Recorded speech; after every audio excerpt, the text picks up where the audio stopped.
Hello everyone, welcome back to our channel. I hope you all are doing well. तो हम आए हैं pink city Jaipur और ये है हमारा पहला दिन और हम आज विजिट करने आए हैं सिटी पैलेस जयपुर। तो हमने सबसे पहले यहाँ का टिकट खरीदा जो कि था 300 रुपये का और टिकट के बाद हमने की एंट्री और हम आ गए हैं इस पैलेस में। तो ये है कुछ बाहर का नज़ारा जो कि बहुत खूबसूरत लग रहा है। चलिए आगे भी दिखाती हूँ। सिटी पैलेस जयपुर का निर्माण हुआ था 1729 से 1732 के बीच और इसे बनवाया था महाराजा सवाई जयसिंह द्वितीय ने जो कछवाहा राजपूत वंश के थे। और ये सवाई राजा जयसिंह जयपुर शहर के संस्थापक भी थे और जिन्होंने बनवाया ये ब्यूटीफुल सिटी पैलेस। है ना खूबसूरत। चलिए आगे दिखाती हूँ क्या क्या है इसके अंदर। इस पैलेस के 3 प्रवेश द्वार हैं जिनको कहा जाता है त्रिपोलिया गेट, वीरेंद्र पोल और उदय पोल। तो ये तो इसके 3 गेट हैं और इस पैलेस के अंदर क्या क्या है मैं बताती हूँ। तो इसके अंदर है चंद्र महल, मुबारक महल, एक म्यूजियम भी है, एक गोविंद देव टेम्पल भी है, साथ में है महारानी पैलेस, दीवाने आम और दीवाने खास। तो ये कई तरह की बिल्डिंग्स इस पैलेस में हैं। तो चलिए मैं इस पैलेस के एक दूसरे गेट से होकर अंदर चलती हूँ और गेट पे लगे हैं बहुत बड़े से ह्यूज डोर्स, दरवाजे जो कि देख रहे हैं काफी नक्काशीदार और बहुत ही खूबसूरत लग रहे हैं। बहुत ही रॉयल दरवाजे हैं और चलिए अंदर चलते हैं। ये बहुत ही खूबसूरत पैलेस है। एंट्री करते हुए मुझे दिखती है बहुत बड़ी सी गंगा जली। चलिए आपको पास से दिखाती हूँ। ये पैलेस भारतीय, मुगल और यूरोपियन स्थापत्य शैली के उत्कृष्ट मिश्रणों को दिखाता है। और यहाँ पे मेरे पीछे आप देखिए ये है बहुत बड़ी सी गंगा जली। इसमें गंगा जल को स्टोर करके रखा जाता था उस समय। और ये देखिए कितना सुंदर आर्किटेक्चर है, कितनी अच्छी कलाकृति बनी हुई है दीवारों पर। पिलर बहुत ही खूबसूरत हैं और यहाँ पे लगे हुए कुछ अस्त्र शस्त्र जो कि बड़ी बड़ी स्वॉर्ड और शील्ड्स हैं। ये पैलेस बना है गुलाबी सैंडस्टोन से जो कि इस शानदार सिटी पैलेस की आकर्षक स्थापत्य विशेषताओं में से एक है। यहाँ का म्यूजियम बहुत ही शानदार है और इस म्यूजियम में रखे हुए हैं शाही परिवार की कलाकृतियाँ, हथियार और शाही वस्त्र। यहाँ पे वीडियोग्राफी करना अलाउ नहीं था तो हम इसको कैप्चर नहीं कर पाए, लेकिन बाहर का ये पैलेस बाहर से बहुत ही खूबसूरत लगता है। आज वेदर भी बहुत अच्छा था और आसमान में उड़ रहे थे कबूतर, ये लंबी लंबी उड़ान भर रहे थे। और चलिए चलते हैं आगे। अब हम पहुंच गए हैं यहाँ के एक रेस्टोरेंट में जो कि इस पैलेस के अंदर ही है, जो कि बहुत ही खूबसूरत डिज़ाइन किया गया है। यहाँ पे एक छोटा सा पॉन्ड है जिसमें मछलियाँ भी हैं और ये देखिए बर्ड्स तो आपको दिख ही रहे हैं, कबूतर, पिजन्स हैं यहाँ पे। और इस टाइम रेस्टोरेंट बहुत ही फुल था, एक भी सीट नहीं थी तो हम यहाँ से बाहर आ गए। चलिए अब चलते हैं हम दूसरे सेक्शन में। यहाँ पे बाहर रखी हुई थी कैनन, आप देख सकते हैं, जो कि बहुत ही खूबसूरत लग रही है, पुराने समय की याद दिला रही है हमें। और सभी पर्यटक यहाँ पे आके अपनी फोटो क्लिक करवा रहे थे। इस पैलेस का चंद्र महल ये परिसर सबसे पुरानी इमारतों में से एक है। और दूसरा जिसे मैंने कहा मुबारक महल जिसे कहते हैं, इस महल को सिटी पैलेस में मेहमानों के स्वागत के लिए बनाया गया था। यह एक स्वागत कक्ष के रूप में डिजाइन किया गया था। यह पैलेस बहुत ही शानदार है और इसका म्यूजियम देखकर आपको बहुत अच्छा लगेगा। यहाँ पे पुराना इतिहास और ये म्यूजियम गैलरी, यहाँ पे सभी राजाओं की फोटो, सब कुछ आप देख सकते हैं और आप उस इतिहास को जान सकते हैं। यहाँ पे एक बग्घी खाना भी है, इसमें रथों और कोचों का संग्रह भी शामिल है जो कभी शाही परिवार को ले जाया करते थे। तो इसमें ये काफ़ी ह्यूज पैलेस है, एक दिन में पूरा कवर करना तो बहुत मुश्किल है, हालांकि हमने इसको काफ़ी कवर किया। अब हम चलते हैं महारानी पैलेस और यहाँ पे ऊपर बना हुआ है एक म्यूजियम जिसमें सारे हथियार रखे हुए हैं। चलिए ना चलते हैं। और ये देखिए सिला खाना, और आगे हमें पता चलता है कि यहाँ भी हम वीडियोग्राफी नहीं कर सकते हैं। तो अभी बस हमारा कैमरा बंद होने वाला है और अब हम आ गए हैं बाहर। और ये है विंडो से नज़ारा पूरे पैलेस का, बहुत ही खूबसूरत। और ये मेरे पीछे है एक म्यूजियम और इसके अंदर कई चीज़ें सेल भी हो रही थी और एक तरह से एग्जीबिशन भी थी। हम इसे देख सकते थे और कुछ पसंद आए तो परचेज भी कर सकते थे। तो हमने इसको जल्दी से एक्सप्लोर किया और काफ़ी अच्छा मार्केट था ये।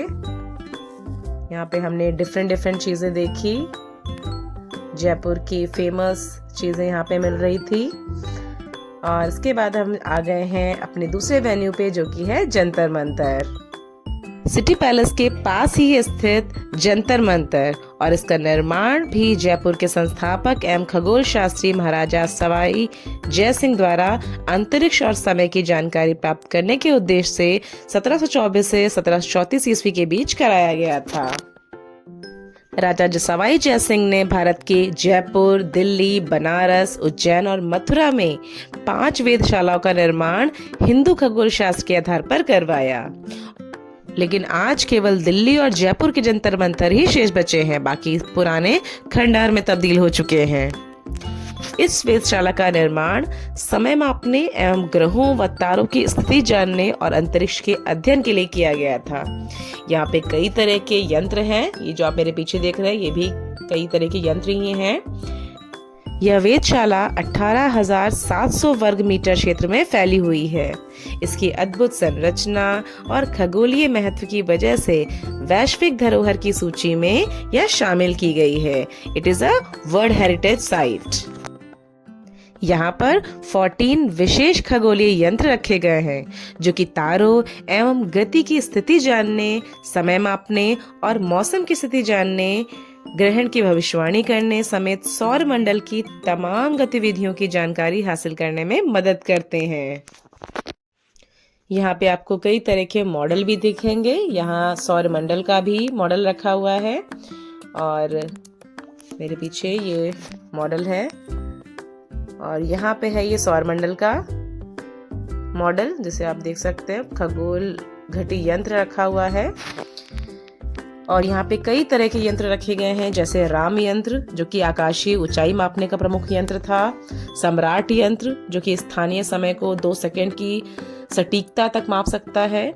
साथ ही साथ और भी कई यंत्र हैं इस पूरे जंतर मंतर में, जैसे उन्नतांश यंत्र, दिशा यंत्र, नाड़ी विलय यंत्र, जयप्रकाश यंत्र, लघु सम्राट यंत्र, शशि वलय यंत्र, चक्र यंत्र, दिगंश यंत्र और कई तरह के यंत्र हैं और इनके तरह तरह के उपयोग हैं। यहाँ पे सभी 12 राशियों के यंत्र हैं। ये आप मेरे पीछे देख सकते हैं। वृश्चिक, सिंह, मीन सभी राशियों के यंत्र बने हुए हैं। ये आपको लग रहा होगा ये क्या बने हैं, ये सारे यंत्र ही हैं। ये देखिए लियो सिंह राशि का यंत्र है ये मेरे पीछे, और इस तरह के 12 राशियों के यंत्र यहाँ पे बने हुए हैं। और यहाँ पे लिखा हुआ है इन सीढ़ियों पर चढ़ना मना है क्योंकि ये यंत्र है और हमें इंस्ट्रक्शंस को फॉलो भी करना चाहिए। ये है एक छोटा मॉडल, जो सेम मॉडल हमें इस पूरी जंतर मंतर में दिखेगा। आपको मैं आगे दिखाती हूँ इसका बड़ा मॉडल जो रियल में बना हुआ है। यहाँ पे इस जंतर मंतर में एक ऑडिटोरियम भी है और जहाँ पे 15 मिनट की एक फिल्म दिखाई जाती है और इसमें बताया गया है कि ये जंतर मंतर कब बना, कैसे वर्क करता है, कैसे ये सारे यंत्र वर्क करते हैं, क्या हमें बताते हैं, सबके बारे में डिटेल वीडियो हमें दिखाया जाता है। लेकिन वहाँ भी वीडियोग्राफी अलाउ नहीं थी तो हम उसको कैप्चर नहीं कर पाए अपने कैमरे में। और बाहर ये बने हैं कुछ गार्डन जिसमें आप बैठ सकते हैं, थोड़ा आराम कर सकते हैं। और ये है सबसे बड़ा यंत्र जिससे हम अपने समय, दिन और इन सब का अनुमान लगाते हैं और इसे कहते हैं वृहत सम्राट यंत्र। तो यहाँ पे इसके बारे में भी लिखा हुआ है, आप देख सकते हैं। और ये देखिए वृहत सम्राट यंत्र किस लिए यूज होता था उस टाइम। और चलिए इसके नीचे चलते हैं और देखते हैं कैसा है ये यंत्र, किस तरह से कितना ह्यूज बनाया गया होगा उस समय। राजा सवाई जयसिंह ने इसको बनवाया। काफी ह्यूज स्ट्रक्चर है जो कि दूर से देखने पे छोटा लगता है, लेकिन आप देख सकते हैं कितनी ऊंचाई पर कितना विशालकाय बना हुआ है। बहुत दूर दूर से पर्यटक इसको देखने के लिए आते हैं। और आप दिल्ली में भी देख सकते हैं जंतर मंतर, लेकिन वो इससे छोटा है। ये सबसे बड़ा है जयपुर का जंतर मंतर। और यहाँ पे चल रही थी कठपुतली का शो, तो इसको हमने एंजॉय किया। आप भी एंजॉय करिए, ये बहुत ही अच्छा था। साइकिल पर चल कर जाओ।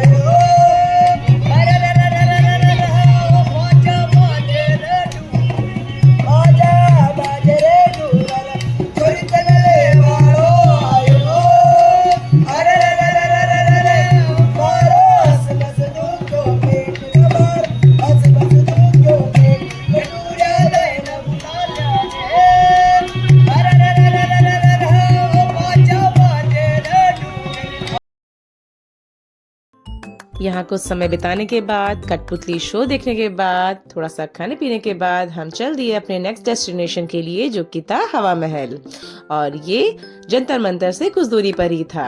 हमने ले लिया है टिकट और अब हम एंट्री कर रहे हैं। ये जो हवा महल का बैक का गेट था, क्योंकि ये जंतर मंतर से पास था, तो हम इस तरफ से आए हैं। और ये है बैक डोर से एंट्री, ये है इसका गेट। चलिए चलते हैं अंदर और दिखाती हूँ आपको अंदर का नजारा। हमने एंट्री कर ली है, काफी भीड़ थी आज। और ये है सुंदर सा गेट, एंट्री करते हैं। और ये है अंदर से नजारा हवा महल का। हवा महल का निर्माण 1799 में जयपुर के कछवाहा शासक महाराजा सवाई प्रताप सिंह ने करवाया था। यह एक 5 मंजिला इमारत है जो ठोस नींव की कमी की वजह से 87 डिग्री के एंगल पर झुका हुआ है। अंदर यहाँ पे कुछ पपेट शो भी चल रहे थे और इनको देखते हुए हम आगे बढ़े। हम चल रहे हैं अब ऊपर की ओर। और ये हैं कुछ सीढ़ियाँ जिनको चढ़कर हम पहुँच जाएंगे ऊपर। तो चलिए चलते हैं। इस 5 मंजिला इमारत को लाल चंद्र उस्ताद ने डिजाइन किया था। इस महल में 953 छोटी छोटी खिड़कियां हैं जिन्हें झरोखा कहा जाता है। आप देख सकते हैं वीडियो में कितने झरोखे बने हुए हैं। दरअसल हवा महल गर्मियों के मौसम में राजपूतों का विश्राम स्थल था। इसे कुछ इस तरह से डिजाइन किया गया था जिसमें से हवा आती जाती रहे, ताकि गर्मियों के दौरान यहाँ रहने वालों को हल्की राहत मिल सके। चलिए चलती हूँ ऊपर और आपको दिखाती हूँ। इस महल के बारे में एक मजेदार बात यह है कि इस महल में एंट्री आगे से नहीं बल्कि पीछे के दरवाजे से होती है, और इसीलिए हमने पीछे से एंट्री की। महल के पीछे भी एक भव्य दरवाजा है जिसमें से पर्यटक महल के अंदर प्रवेश करते हैं। और ऊपर हमने कुछ फोटो भी क्लिक करी। और अब हम पहुंच गए हैं सबसे टॉप फ्लोर पर, और इस पे पहुंचने के लिए बहुत पतली सी सीढ़ियां हैं, छोटी सी सीढ़ियां हैं। और आप देख सकते हैं कितना कंजस्टेड सा एरिया है ये। और अब हम पहुंच जाते हैं टॉप पे। यहाँ पे हालांकि बहुत भीड़ थी, किसी तरह हम यहाँ से निकले, हमें कैमरा बंद करना पड़ा। और अब हम आ गए हैं नीचे और हम यहाँ पे निकले हैं। कुछ इस तरह का जगह है ये। यहाँ पे कुछ मूर्तियां भी रखी हुई हैं और ये सुंदर दरवाजे जो मुझे बहुत अट्रैक्ट कर रहे थे। और अब हम आ गए हैं बाहर, और ये है बाहर से नज़ारा हवा महल का। काफ़ी भीड़ थी, हम अच्छी फ़ोटो क्लिक नहीं कर पाए। और लास्ट में हम रात में पहुंच गए जल महल को देखने। मेरे पीछे आप देख रहे हैं, ये है जल महल। शाम के समय ये बहुत ही खूबसूरत लग रहा था। I hope you like our video, so please like and subscribe. Enjoy!